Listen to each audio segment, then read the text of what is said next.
everyone. Are you ready for a brand new DTM season? We certainly are. We've been waiting for a long time, in fact 6 months, and now we are back, and we kicked off the season here in Oschersleben yesterday, and it started off with a spectacular race which shows how brutal DTM can be, because we've got 20 of the top drivers, 7 different brands all fighting for the title, and the man who managed to do really well yesterday is this man, Jack Aitken, because he won the first race of the new season. As I already mentioned, it was really spectacular. He did a phenomenal job, and of course now he's eager to maybe even repeat that. But before we go racing, obviously we need to get qualifying, and you can see in his eyes he is concentrated and he is ready to go. So let's do it. Let's go qualifying. Here are your commentators. Thanks very much indeed, Verena. Good morning from a very sunny Oschersleben. We've got the temperatures already up to 17 degrees. It's always promised to be the warmest day of the weekend. Should be up to about 22 or 23 degrees later. So finally, the spring has arrived. The fans have already come in their droves for this first weekend of this 40th anniversary season of the DTM.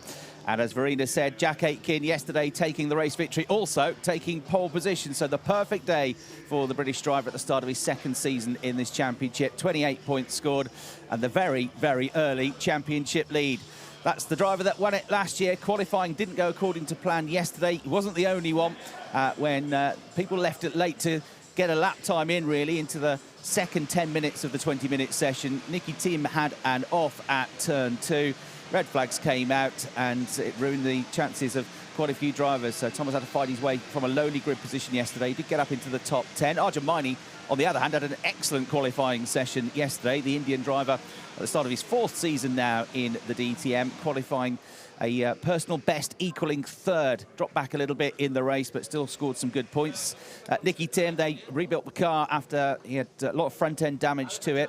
They're all fairly chilled about it about half an hour before the race. Said we'll be okay.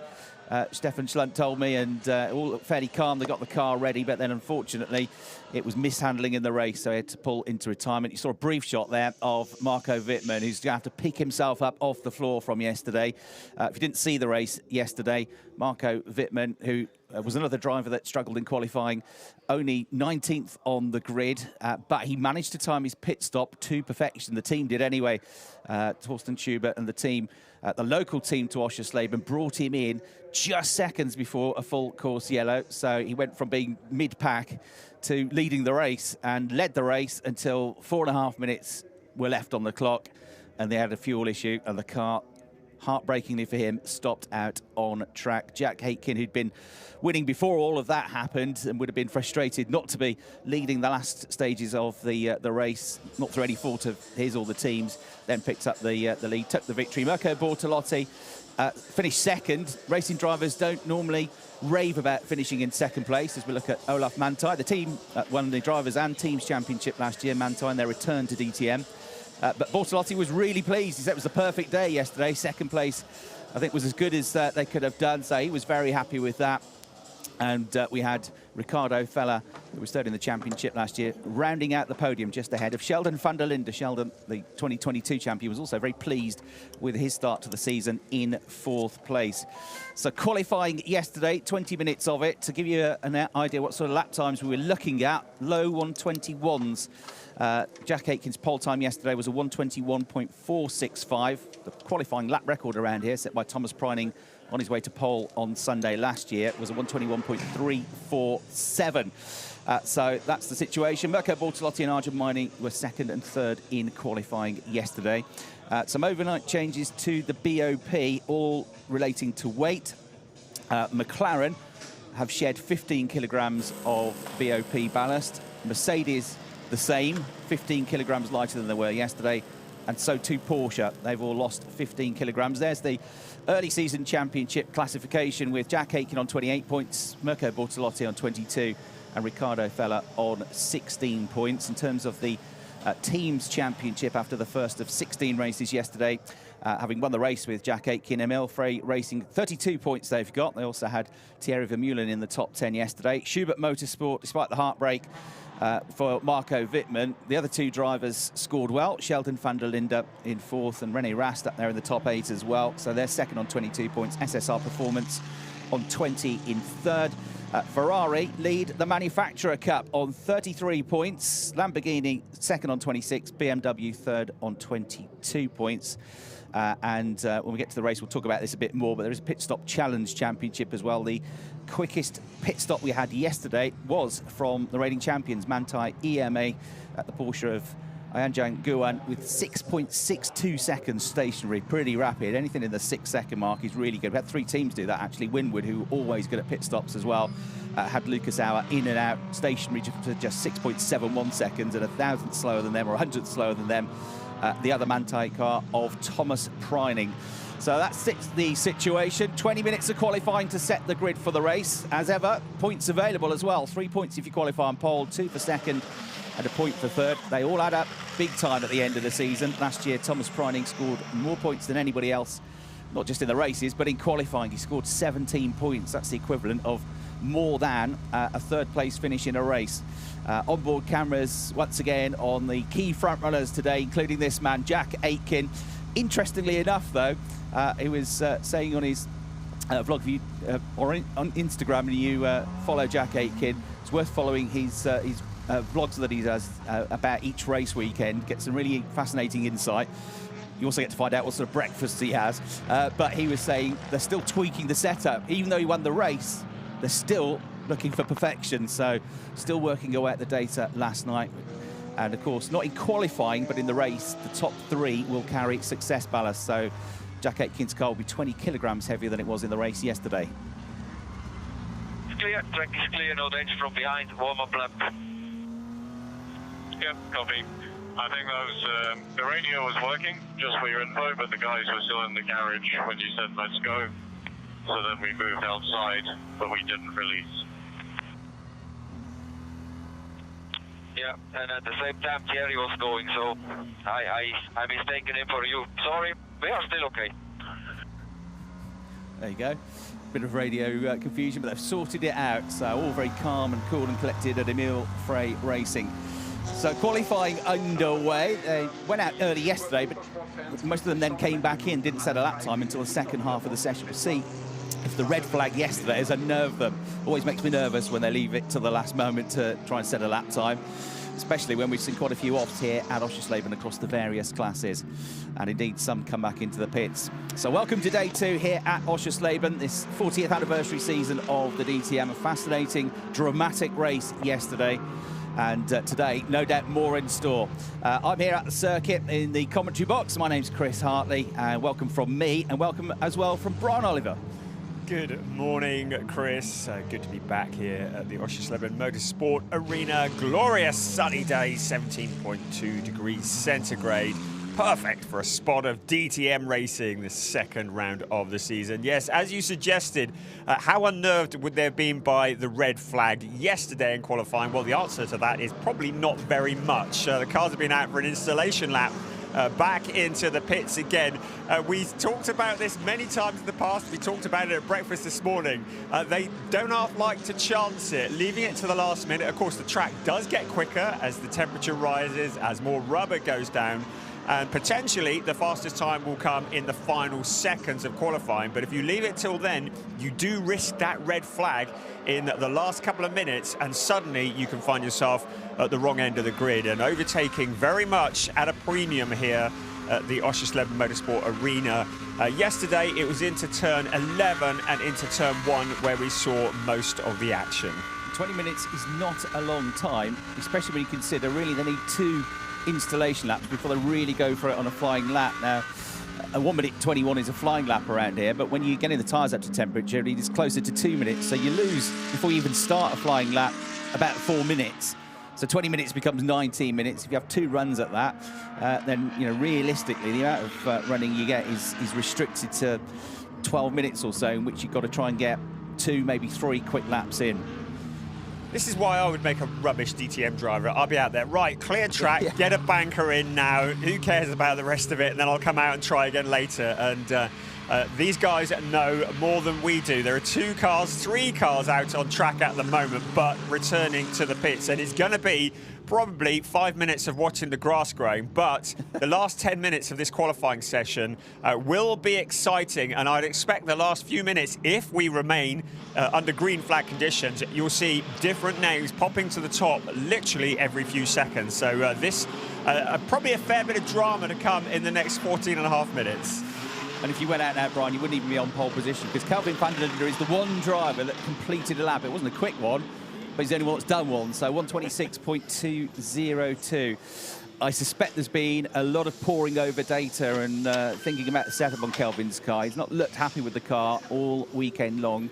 But his teammate, Ricardo Fella, went very well yesterday when he was 3rd in the end, but he was battling for 2nd place at one stage in the race on the restart with Jack Aitken. He's got genuine speed in that Audi, so one of them's working fine. Ricardo's gone well, but Kelvin van der Linde, up to this point, has had a frustrating weekend. He still scored some points, which is always important when it's not going for you, to just try and get a finish. But you sense that there'll be perhaps throwing caution to the wind in terms of the setup, because he needs to find quite a bit of speed, as we hear now from the man himself, Ricardo Fella, his teammate. So we have the same picture like yesterday. Mostly all cars had a warm-up lap and back into the pits. And there you go, all Carnarvon. Right. Yeah. So yes, Ricardo Fella, he had, as you already said, he had the pace in that car. So it is possible to hustle that around in a decent time. So maybe setup notes will be exchanged between the 2 of them, but of course very different driving styles as well, Ricardo Fella and Kelvin van der Linde. I would say probably Fella more of a kind of a smoother driver, maybe over an entire lap. Kelvin van der Linde pushes quite hard, a driver who's really good in the traffic, really good at getting his elbows out and challenging. And the different styles, maybe different setups, suiting different drivers, but they'll be exchanging notes, trying to find out how to get some more pace out of Kelvin van der Linde's car. Yeah, and some tracks just don't suit some drivers as much as others. You always have your favourite tracks, always have some tracks that you struggle on.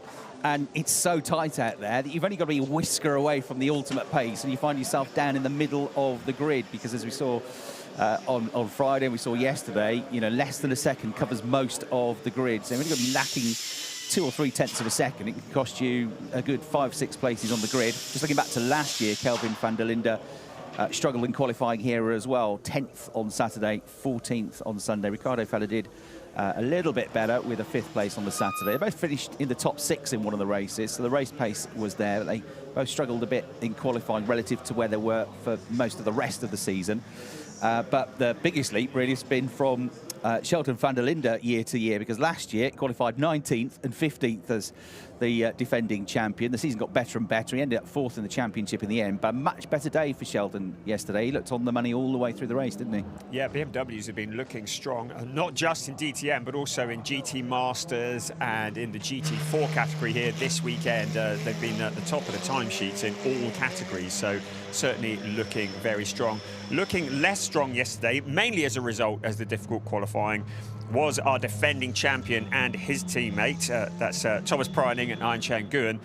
They've got a bit of work to do, so it was a 10th place for Thomas Preining and a 14th place for Ayan Nguyen. That's not what they wanted when they got out of bed yesterday morning, and they were caught out in qualifying towards the end and ended up in the wrong position on the grid. So getting out there early, maybe more eager than some to get a time on the board early doors, and then maybe have a push lap again towards the end of the session. Yeah, expect them to go better because they've shed 15 kilograms of balanced performance weight, the Porsches, as have the Mercedes, as have the McLarens. As we look at Mirko Bortolotti getting ready to go in the cockpit. We had a brief shot a few seconds ago of Torsten Schubert as well. Briefly spoke to him after the heartbreak that the team had, that home race, of course, at Oschersleben with Marco Wittmann yesterday.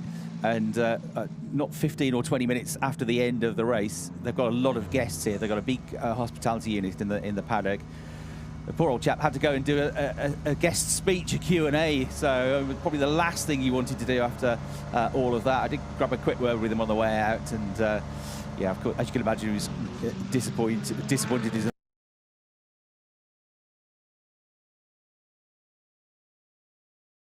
awash with the fact that Marco Wittmann was, as he said, gutted, as you can well imagine.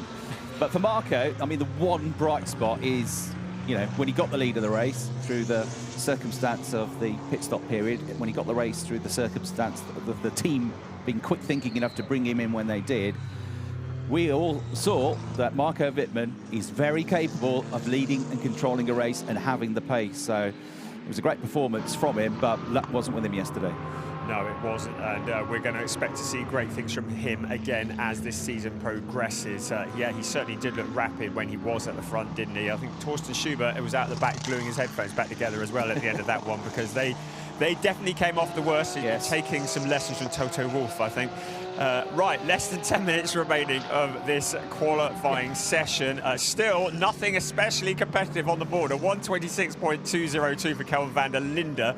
Well, that wouldn't have even got him anywhere yesterday, so we're looking for something about 5 seconds quicker than that.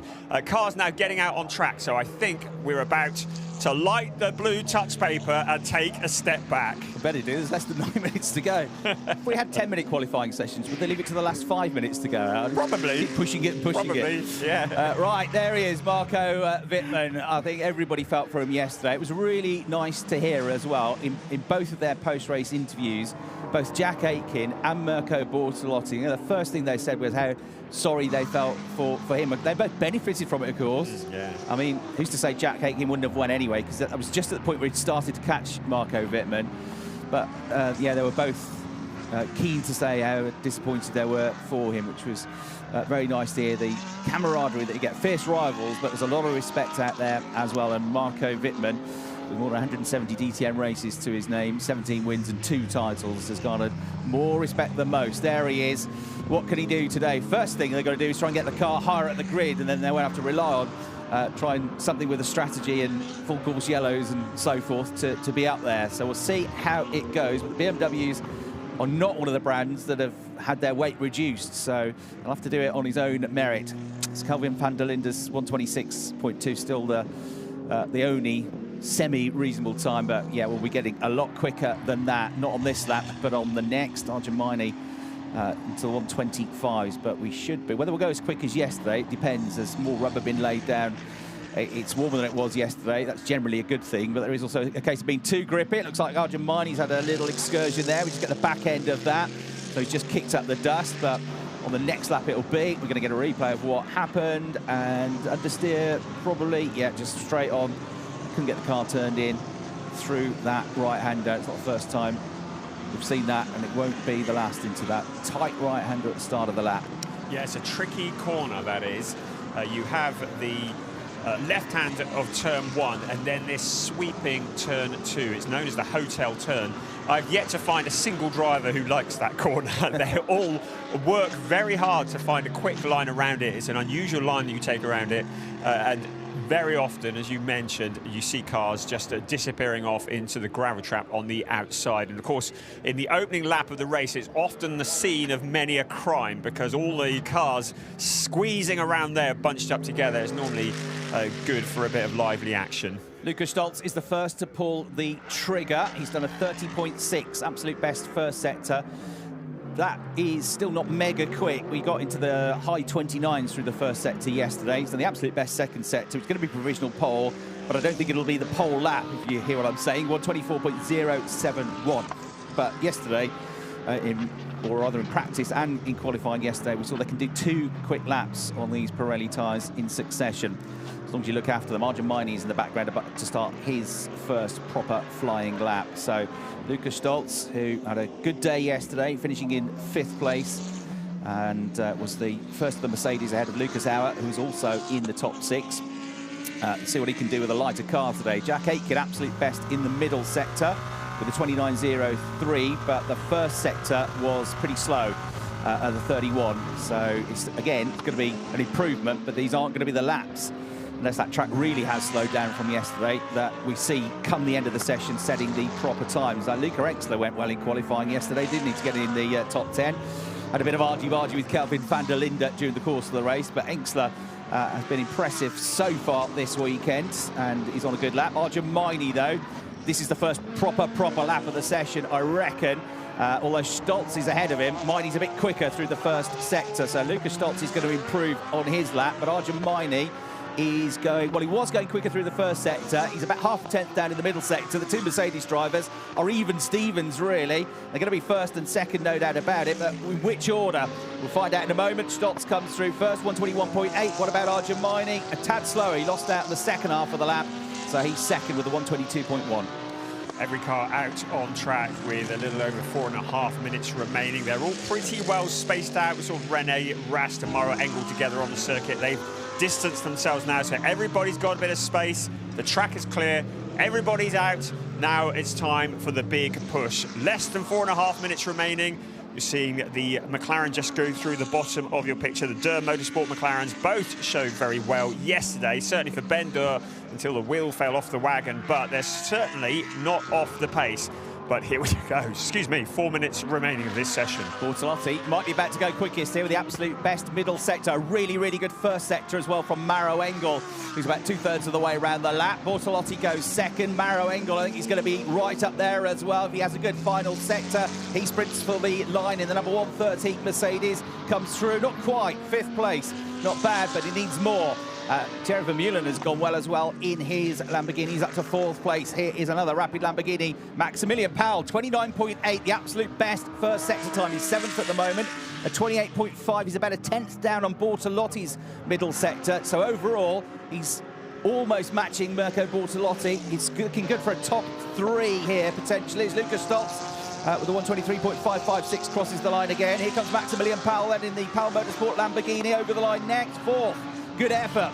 So the Nürburgring winner from last year, the rather different weather to this, goes onto the second row of the grid behind Lucas Stoltz, Mirko Bortolotti and Arjun Miney.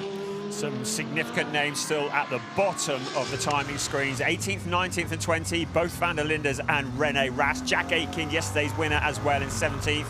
So they have yet to turn the wick up entirely. They're in the 123s and Rene Rast in the 125s. But Mirko Bortolotti, purple in Sector 2, so he's on a quick lap now. He's in P2, looking to improve on that. Yeah, just ahead of him, Aitken went 3rd in his Ferrari. Here comes Mirko Bortolotti, though. Can he find that time to go ahead of Stoltz? Yes, by 70 thousandths of a second.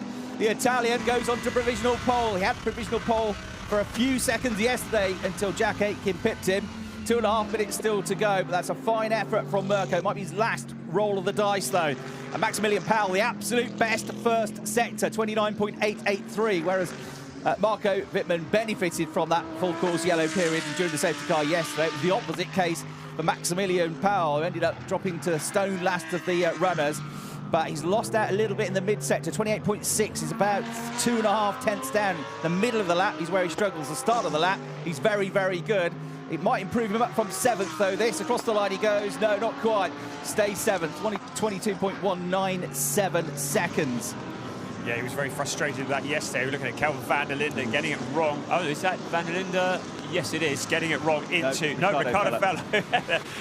Getting it wrong into that tricky turn 2, out onto the gravel trap. He's able to keep it going. Also, Jack Aitken exploring the outer limits of the circuit and a bit beyond that. Again, keeping it going. Hopefully, he hasn't damaged anything on the front of that car. Pretty good first sector for Kelvin van der Linde, 30.042. Sheldon van der Linde has done a personal best lap. He's only 13th place at the moment, but Kelvin is going to move up the order. Rene Rast, you would expect to move up the order. He's currently in 16th place, but he's left it late, so he's going to be pushing late on. Luca Enxler up to 4th place as well. Absolutely terrific effort for Luca with a 122.067 at the start of his 2nd season of DTM. Right, Kelvin van der Linde, how high up the order can he get? Should be getting into the top 10 with this. Not quite, no, this is time of the final sector, so 12th place. It is an improvement, but not the sort he wanted. Sheldon van der Linde now rattling the curbs here on the run through turns 9 and 10, but he is only 14th place at the moment, and he has not gone that quickly in the first sector. It's not bad, actually, but it's not his personal best. The middle sector's okay as well, but not personal best. He needs a good final sector just to trouble the top 10, really, and I'm not sure he's going to do it. Thomas Preining, the reigning... No, he's going to bin the lap off, isn't he? Thomas Preining, the reigning champion, and Marco Wittmann, both struggling again. They're 18th and 19th. Unbelievably, only 8.5 tenths of a second, less than that. .836 to be precise, cover the top 19 in the field. So every little millimetre counting here as they try and extract as much as possible out of this circuit. So .836 between first and 19th. It's still Mirko Bortolotti at the moment, a 121.8. Thomas Preining trying to improve. Sheldon van der Linde, you saw him peel off into the pits. 14th place is the best that he can achieve today. So Bortolotti looks like he's got his first pole position of the year. I think anybody is going to improve. A lot of them are peeling off into the pit lane now. Came close yesterday. Was very happy with his second place finish.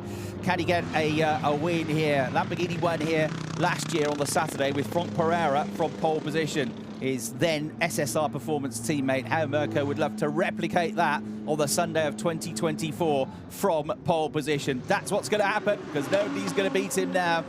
And the checkered flag is out. He gets a tap on the shoulder. Fantastic job, and you can see what it means to him and the team. They applaud their man out of the car. 121.8. We are slower than we were yesterday, but it's quicker than everybody else by 70 thousandths of a second. Yeah. Good job from his teammate as well. Nicky Thiem up in 6th place after a torrid day yesterday. He's proven that there is pace in that car, so up into 6th place for him. Yeah, that's right, and he actually went 5th, didn't he, before he went off the road yesterday, but because he calls the red flag, if he calls a red flag, you lose your fastest lap time, so he ended up out of the top 10, but we could see he got pace from that. He never got a chance to show it yesterday, but you're right, Nicky Thiem in 6th place. And what about Luca Engstler, his best ever qualifying in the DTM at the start of his second season? His previous best was at the Red Bull Ring towards the end of the season. 11th in qualifying there. He's absolutely smashed that. Audi driver last year, Lamborghini driver this year. Jack Aitken, though, he all right, I think, with 3rd place, but the race is going to be harder than yesterday once he puts the success ballast on. Mirko Bortolotti then on pole position. 2 qualifying sessions, 2 different pole sitters. A bit like 2023 this. Lucas Stoltz in 2nd, Jack Aitken 3rd, Luca Engstler 4th, Arjun Maini going well again in 5th place, as was Nicky Thiem in 6th, Ricardo Feller 7th, Maximilian Powell threatened, didn't he, but 8th place in the end, Thierry Vermeulen 9th, and Maro Engel much better qualifying than yesterday, but still only 10th. Clement Schmidt, good job in the Dur Motorsport. McLaren scored their team's first point of the DTM yesterday. He's 11th. Kelvin van der Linde's troubles continue in 12th. Lucas Auer and Sheldon van der Linde both way down the qualifying order compared to yesterday. Rennie Rast down there as well. Both of the Manthey EMA Porsches down there. And Marco Wittmann is going to start exactly where he started yesterday's race. He'll hope for a happier ending than he had yesterday, though. A reminder that they don't carry success ballast in qualifying. So Jack Aitken on a changing track, just not quite able to extract as much out of the Ferrari as he would have liked. But they'll work on the setup, they'll work on the data, they'll see what they can do. 3rd place for him. 2nd place for Luca Stoltz, who, again, is going rapidly all weekend long and quietly going about his business. Mirko Bortolotti, though, runner-up in last year's championship, secures himself a very valuable 3 points for starting on pole position. We go on board with him now to see how he got there. Mirko Bortolotti will move on to 25 championship points with that. Jack Aitken scores a point for 3rd, so he'll still lead the championship. He's on 29. The gap will come down, though, between the two of them to 4 points. On board then with Mirko Bortolotti. This is how you do it, everybody. What a wild ride this is going to be, but wild, fast, and always under control for the Italian. This is on the way into the left-hand hairpin at turn 3. They drop down to 90 kilometres an hour from over 200 kilometres an hour. 3rd gear out of there. Go up to 4th gear, up to 5th gear now. Be 4th gear for the next corner. Or might be, might have held it into 5th there through triple. About 170 kilometres an hour through there. It tightens up, and then they go into the right-hander at turn 7. 2nd gear, 90 kilometres an hour.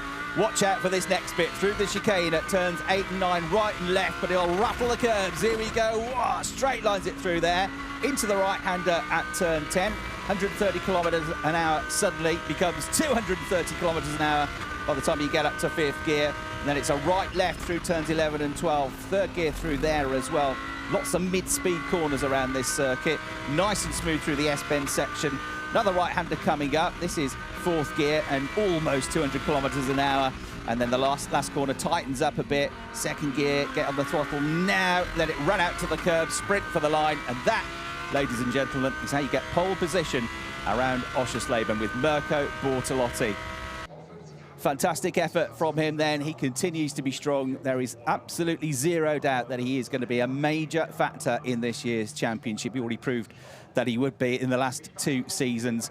And with a return to SSR Performance and Lamborghini, a partnership that's proven, 3 race wins last year, close to winning the title. He is here for one thing and one thing alone this season, and that's that nice big DTM Championship trophy.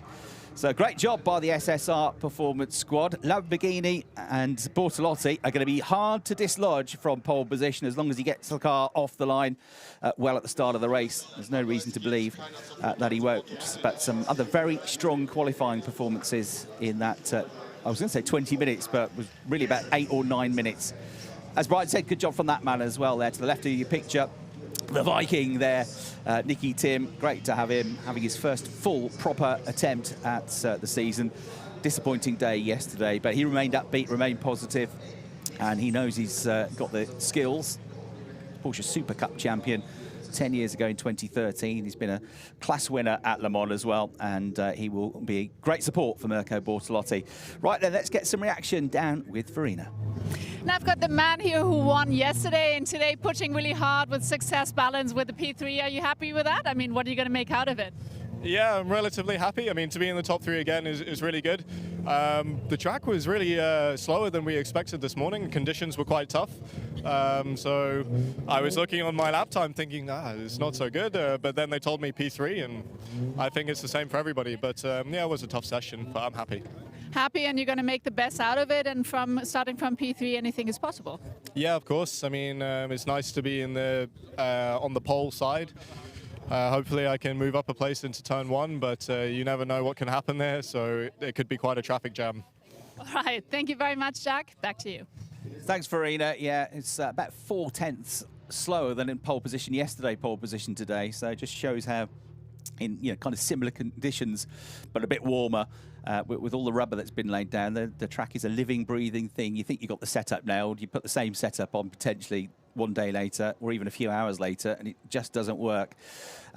Jack, pleased though to be on the inside for the start of the race, third. If he can hug himself onto the back of the Lamborghini of Mirko Bortolotti, he might be able to block second place out Lucas Stoltz potentially. That'd be in his thinking. Jack was saying around here as well, with all the curves that you have to take, especially running through the chicane, you really do notice the extra ballast on the car, and as yesterday's winner, he's going to have to carry another 20 kilograms of success ballast for the race, so you really feel it around here, perhaps more than some of the other circuits. But he was relatively pleased with that, and everybody knows in DTM it's difficult to get back-to-back race wins on a Saturday and Sunday because of the way the success ballast works. But he's put himself in a strong position to get a strong result. He'll certainly be able to fight for a podium. We will see how it all pans out in a few hours' time when the race gets underway, local time at 1:30. But for now, let's head back down to Verena. Here with Lucas Stoltz, P2. I see a smile in your face, so that's a good start for the second race of the season. Anything is possible from here, right?